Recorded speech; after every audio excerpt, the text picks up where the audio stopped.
శ్రీ సాయి సచ్చరిత్రము. సాయిబాబా మహిమల జీవిత చరిత్ర 37వ అధ్యాయము.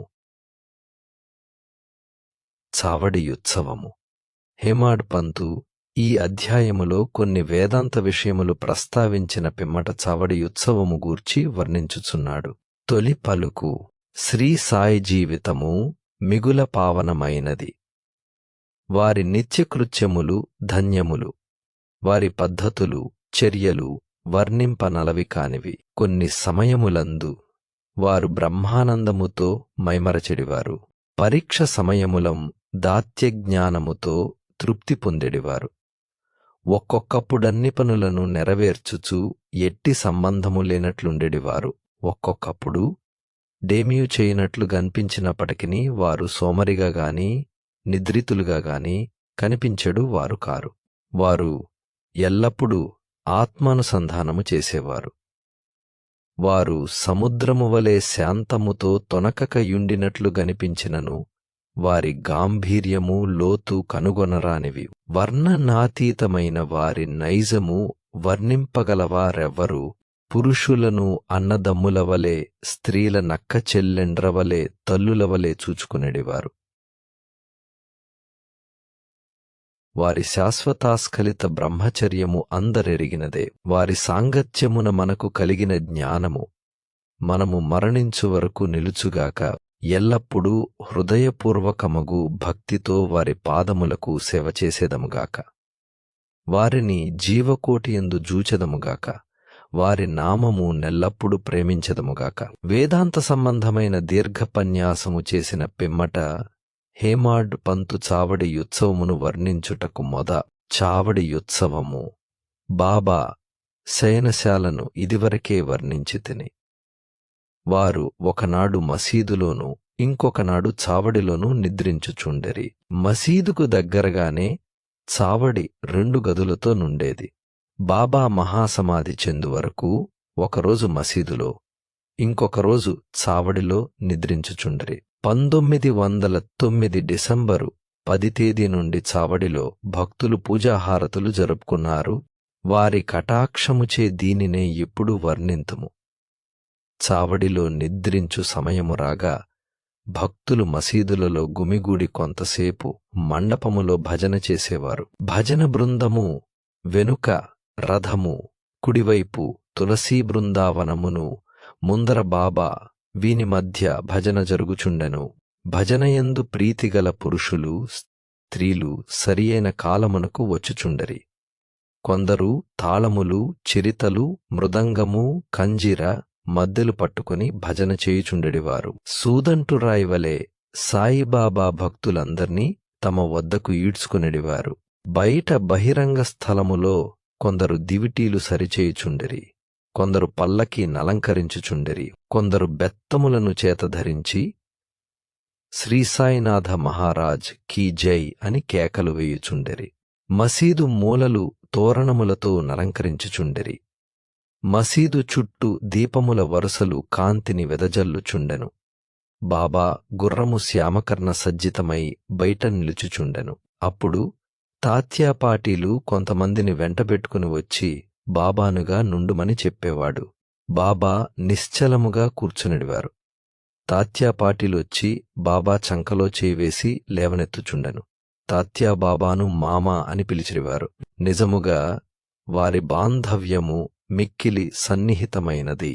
బాబా శరీరముపై మామూలు కఫనీ వేసి, చంకలో సటక పెట్టుకుని, చిలుమును పొగాకును తీసుకుని, పైన ఉత్తరీయము వేసుకుని బయలుదేరుటకు సిద్ధపడుచుండ్రి. పిమ్మట బాబా తన కుడిపాదము బొటనవ్రేలుతో ధునిలోని కట్టెలను ముందుకు త్రోసి, కుడిచేతితో మండుచున్న దీపము నార్పి చావడికి బయలుదేరివారు. అన్ని వాయిద్యములు మ్రోగెడివి. మతాబా మందుసామాను అనేక రంగులు ప్రదర్శించుచూ కాలెడివి.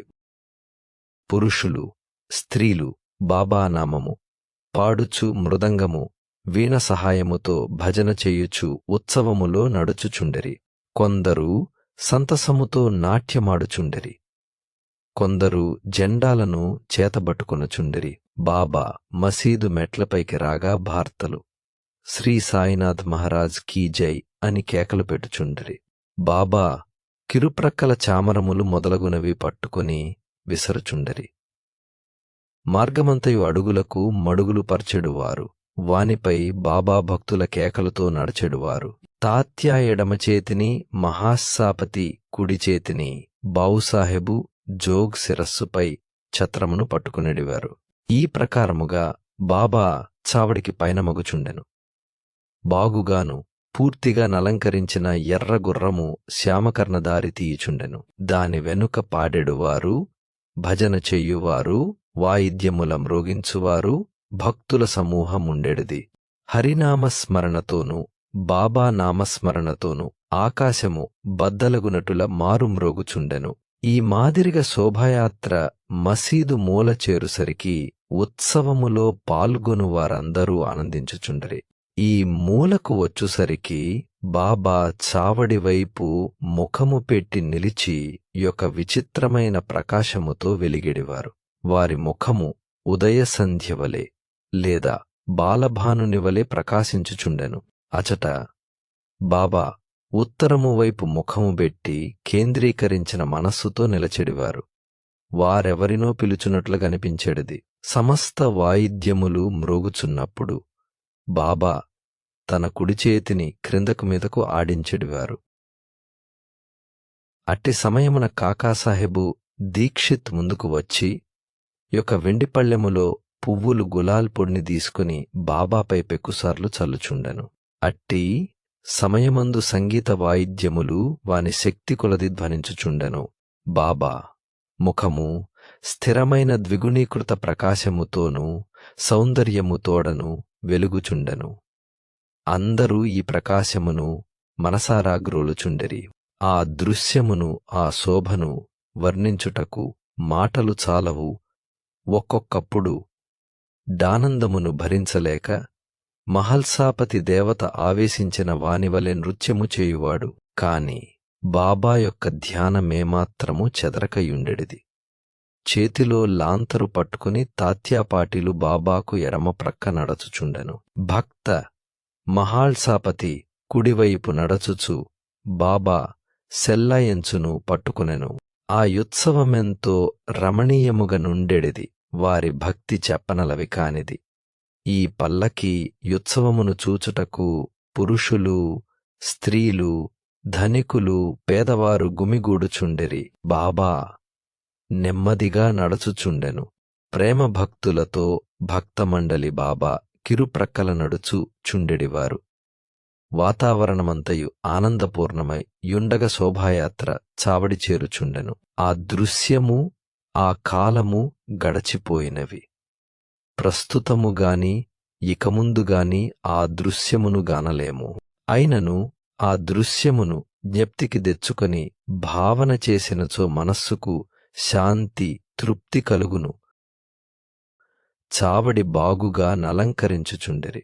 దానిని తెల్లని పైకప్పుతోనూ, నిలువుటద్దములతోనూ, అనేక రంగుల దీపములతోనూ, వ్రేలాడగట్టిన గాజుబుడ్డిలతోనూ అలంకరించుచుండెరి. చావడి చేరగనే తాత్యా ముందు ప్రవేశించి యొక్క ఆసనము వేసి బాలీసునుంచి బాబాను కూర్చుం డబెట్టి మంచి ఎంగరఖ తొడిగించిన పిమ్మట భక్తులు బాబాను 1000 విధముల పూజించుచుండ్రి. బాబా తలపై తురాయి కిరీటమును బెట్టి పువ్వుల మాలలు వేసి మెడలో నగలు వేయుచుండెరి. ముఖమునకు కస్తూరి నామమును మధ్యను బొట్టును పెట్టి మనస్ఫూర్తిగా బాబా వైపు హృదయానందకరముగా జూచెడివారు. తలపై కిరీటము అప్పుడప్పుడు తీచుండెడివారు. లేనిచో బాబా దానిని విసిరివైచున్న వారికి భయము. బాబా వారి యంత్రంగమును గ్రహించి వారి కోరికలకు లొంగియుండెడివారు. వారు చేయుటకు అభ్యంతరం పెట్టేవారు కాదు. ఈ అలంకారముతో బాబా మిక్కిలి సుందరముగా గనిపించుచుండ్రి.